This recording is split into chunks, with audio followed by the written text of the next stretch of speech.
में दुख नो में दुखम,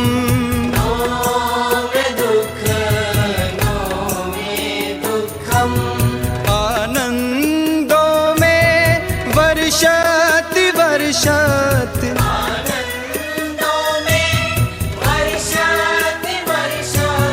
नो में ताप नो में तापम,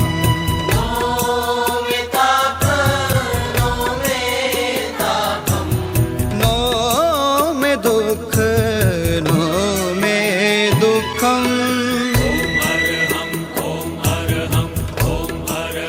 नो में दुखम अर्थात मुझे कोई भी दुख नहीं है कि इस तीसरे अंक में आप सभी का स्वागत, अभिनंदन।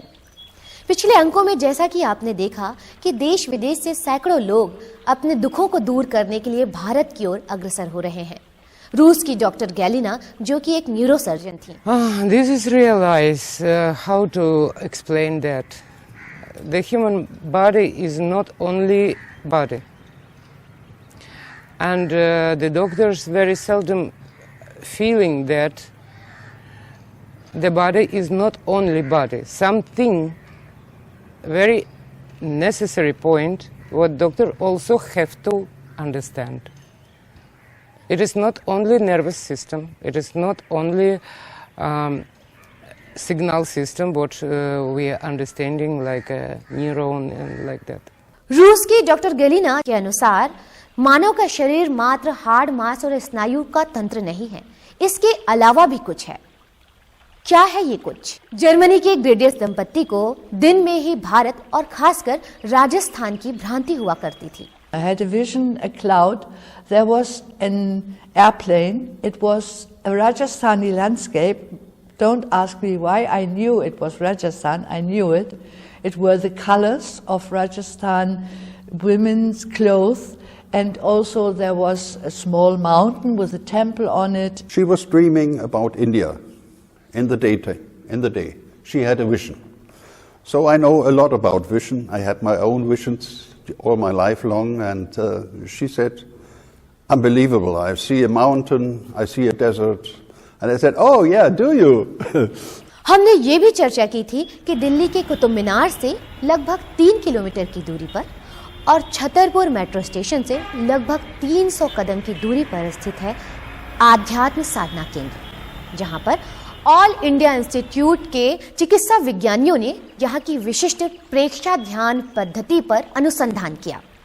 अब हम बात करेंगे दुखों की और दुखों के उन्मूलन की। रोग दुख का कारण नहीं है, दुख का कारण है व्यक्ति की सोच।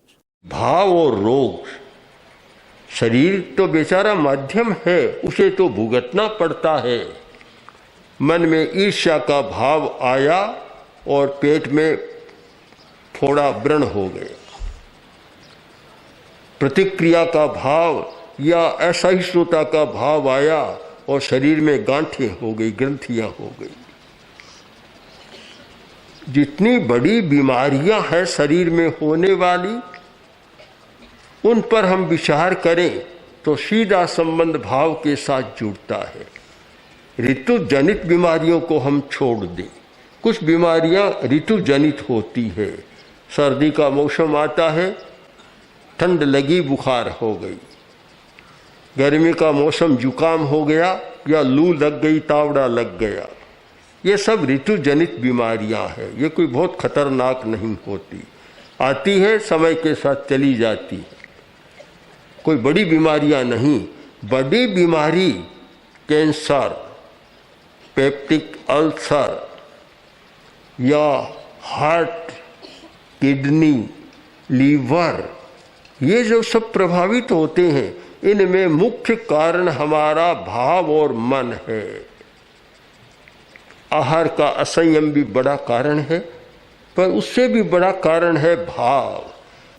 कुछ लोग ऐसे हैं जो कर्मजन्य हैं, पिछले जन्म से कुछ किया हुआ है, उस कारण से भी आ सकते हैं, और इस जन्म में जो हमारी जीवन शैली गड़बड़ हो रही है उसके कारण से भी आ सकते हैं।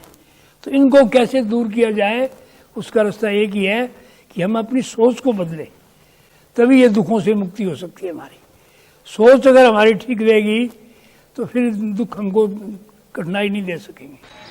अब हम विचार करें कि शरीर के अवयवों में या शरीर के भीतर के पदार्थों रसायनों में असंतुलन की स्थिति बनी, आदमी बीमार हो गया। ये तो ठीक है, पर ऐसा क्यों हुआ उस पर विचार करें तो हमें पहुंचना होगा भाव जगत पर। भाव बीमारी का एक मुख्य कारण है। तो इतना तो हम समझ ही गए हैं कि स्वस्थ शरीर में ही स्वस्थ मन का वास होता है, और जब हमारा मन स्वस्थ हो, शरीर स्वस्थ हो, तो वो स्वस्थ चेतना का कारक बनता है। या यूं कह लीजिए कि अगर चेतना हमारे शरीर पर और मन पर शासन करती है तो हमारा जीवन संपूर्ण रूप से सुखी, आनंददायक और स्वस्थ हो सकता है।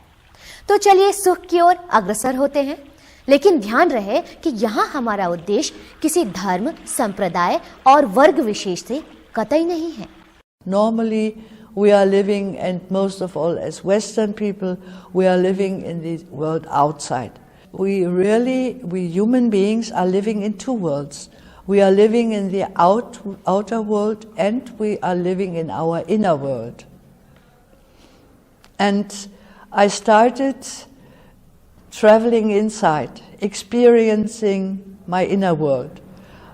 The body as a three-dimensional body, I felt it, how it was, and I felt the response when my attention got to some parts of the body.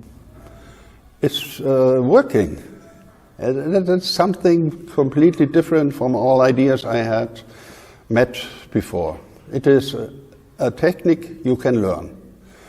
You hear it, you get your advice by the teacher, you hear the voice, you do what he says, and then you have the effect. And then you can tell yourself the same story. And so you learn the technique by assimilating it. You come closer to yourself, you step inside, and that you can learn nowhere else, to step inside, to move into your own direction. So the question is, what is this direction? It goes from outside to inside. That is a new dimension. And when you touch yourself, you don't believe who you are.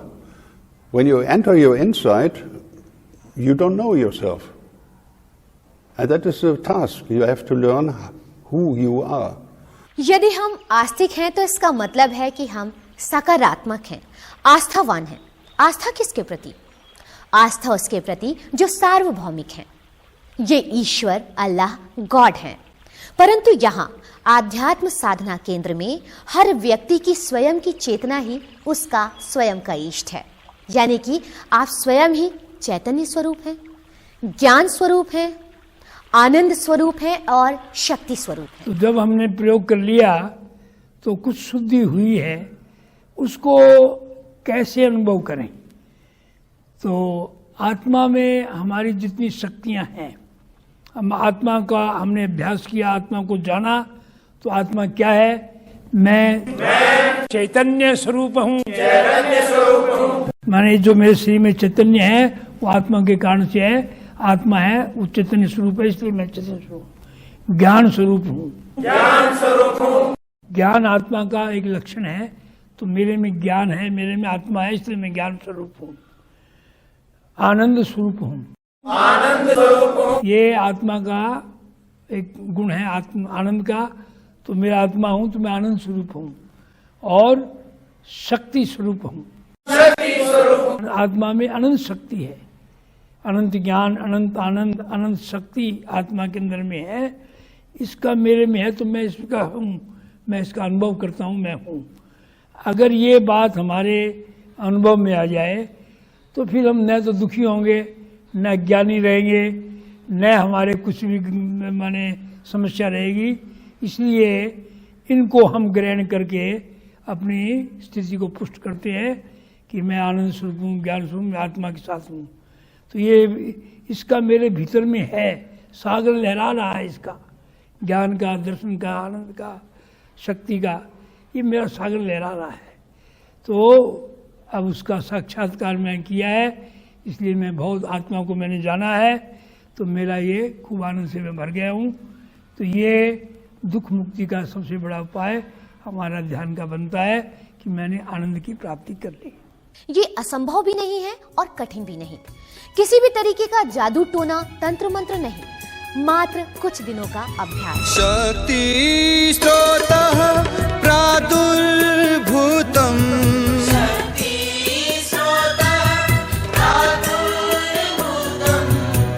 अंतःचक्षुः लब्धं लब्धम्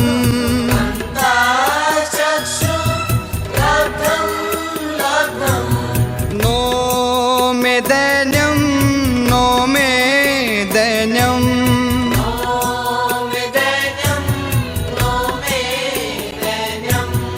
no मे राति